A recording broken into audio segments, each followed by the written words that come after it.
as it's gonna get. The meeting is being recorded. Meeting is being recorded. Okay. Continue. All right. All right, I'll do an intro here. So, okay, today we're joined by Michael C. Ross. Honestly, it's very difficult to encapsulate all the experience that he has into a single summary, but I'll try. He's a professional sound mixer that has recorded with top musicians in the US and across the globe, including the countries of Turkey, Thailand, Spain, Singapore, and the UK. Of the library of accomplishments, he's recorded the #1 smash hit Lady Marmalade with Christina Aguilera, Pink, Maya, and Lil' Kim, was the engineer of Elvis Costello's best-selling album Spike, worked with many other musicians, and specifically legendary record producers of T-Bone Burnett, Ron Fair, and Sylvia Messé.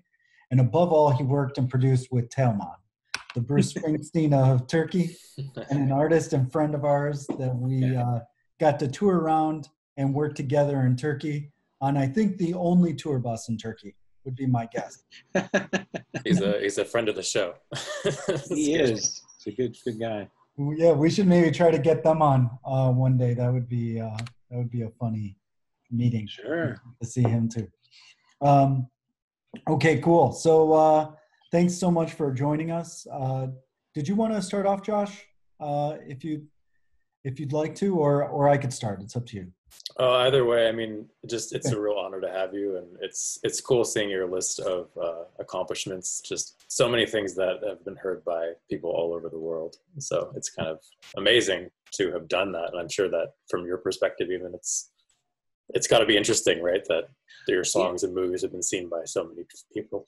Yeah, I mean, I've been fortunate to work on a lot of great projects that have just really been fun. To get to travel to parts of the world and do what I like, and do everything from like a direct-to-disc recording to a 150-piece marching band to a big band in Thailand to a tour with the most renowned artist in Turkey for like 5,000 people a night. I mean, it's all great. And I just, things come my way and I just, make the best out of them. It's really funny the way things happen. I mean, that I like, sometimes it's just a call out of the blue. Other times, like I go and like instigate it. And I like come into a situation and go, okay, I think I could do something here. And then I, make it happen. Other times I just get a phone call that says, Mike, do you want to come to Turkey and do sound for the biggest artist? And I'm like, yeah, okay. You say, just do it. Or, 20th Century Fox calls me and says, we need help recording a marching band. I'm like, okay. Yeah, it sounds like you've really designed your career to be, I guess, in keeping with, being maybe a musician or something. It's very improvised or open-ended, and it sounds like you're always doing different projects in different situations. Yeah, I mean, when like Pro Tools started to become the thing, like I just got a system and brought it home and opened it up and tried to figure it out. And now can't quite see it, but I've got a studio here that I mix records on all the time. Wow, yeah, and that's great. Like I just upgraded it. I've got an S3 controller and Pro Tools 10 and, monitors I trust. And, now we can do anything, almost anything, like in the comforts of our own studio. It's quite amazing how it's evolved. Yeah. I mean, actually, like this is actually an interesting conversation in itself. But full disclosure, Josh is one of those guys also that is creating those tools for the kind of the future of mixing and recording. Hey, Justin, for some reason I can't really hear you now. I don't know what happened. Oh, interesting. Can you hear my voice?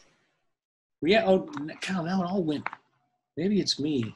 Like you said. Yeah. Audio drivers. Yeah. There's a correlate between how many sound issues you have and how good of an engineer you are, I think. Wait, I'm just a second. Sorry. I know what it is, and I don't know why it's happening. Let's see. I'll try to switch to my. Here we go. It's the cable that goes to my speaker. Okay. Decided to take a break. Okay. Oh, nice. So you're back now. We're back. Sorry about that. Okay. No, cool. So of the topics, we kind of, so we have something that's called the artificial.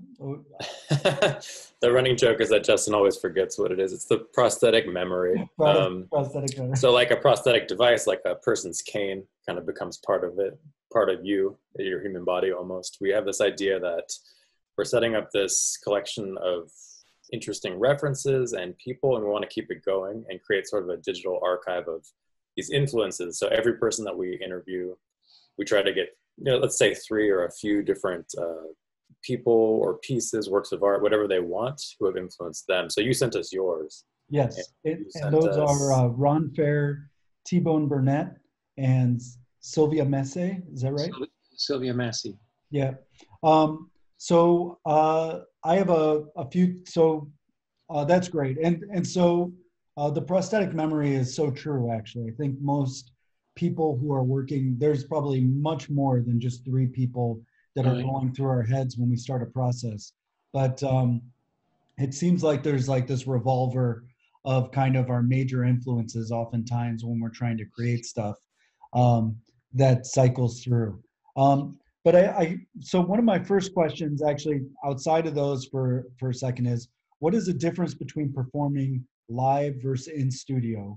And what are the advantages and disadvantages? Well, performing live, the biggest advantage is the excitement of the crowd, and you're like trying to capture a moment that like thousands of people hopefully respond to. And so, there's certain like the way as a performer, the way you like visually move, and or if you like like guitar player, like how he like leans back and how he physically moves inspires the crowd. In terms of recording, all that matters is what comes from the microphones into the speaker. And so nobody gets to see how cool it looked when you played your guitar lick or sang your big note. Right. And so I always try and explain to, especially the singer, that, their sound is captured by the microphone. So if they turn away from the microphone, it might feel good and it might look cool, but the microphone doesn't really capture their voice, because they're singing, if the microphone's here and they're singing over there, the microphone only gets ambience, which could be cool, but probably not. You need to sing towards the microphone so it captures you. And if you get 2 inches from it, it'll just become more bassy, which could be good, but probably not. And so that kind of like studio etiquette helps the artist or the musician more easily communicate what they want to come out of the speakers. Yeah. So it's kind of a different process, but what I try to do is, like, I will mention those kind of things at the very beginning and then just say, forget about it. And do whatever you want to do so that you're feeling great, and everything from, play the way you want, sing the way you want, with the lighting the way you want it. If you want nobody there, there'll be nobody there. If you want a crowd, we'll get a crowd, like whatever. I try to make musical studio moments inspiring to people, and everybody gets inspired differently. So my job is to figure out what inspires them and make it happen.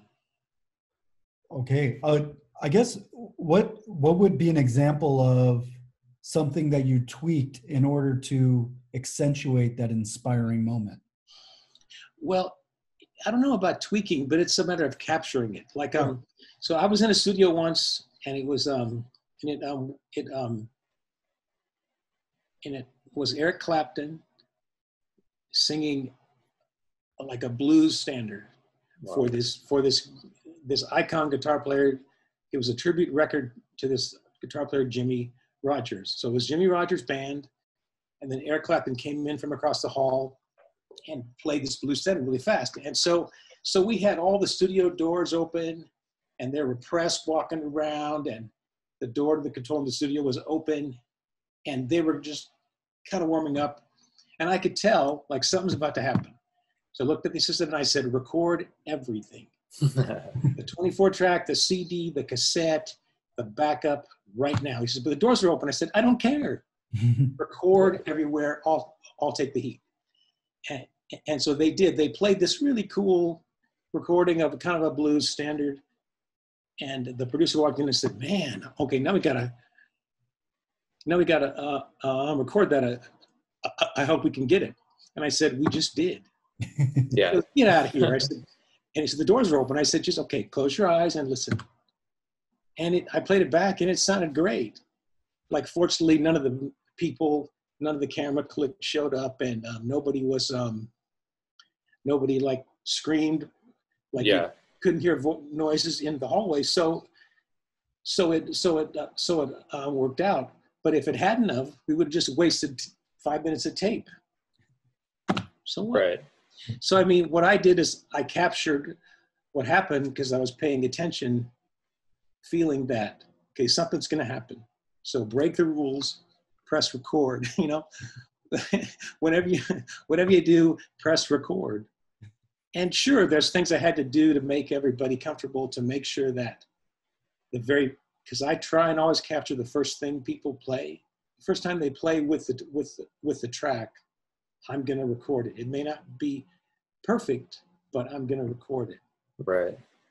And so, and that becomes, because if you don't record the first take, they always go, well, that first take was killer, man. We should have gotten it. I'm like, okay, well, let's listen to it. And sometimes it is, but anyway, so you have to capture everything. And a lot of that is preparation. So, you know, like, did the drums show up, and who's setting them up? And, you know, if there's not a drum tech, well, bring them in and I'll set them up, and I'll tune them, and we'll just make it good. And, you know, you do whatever it takes so that when this like genius artist comes in who, like, even though they didn't tell you what they're going to do, and, you know, there's a lot of uncertainty. Yeah.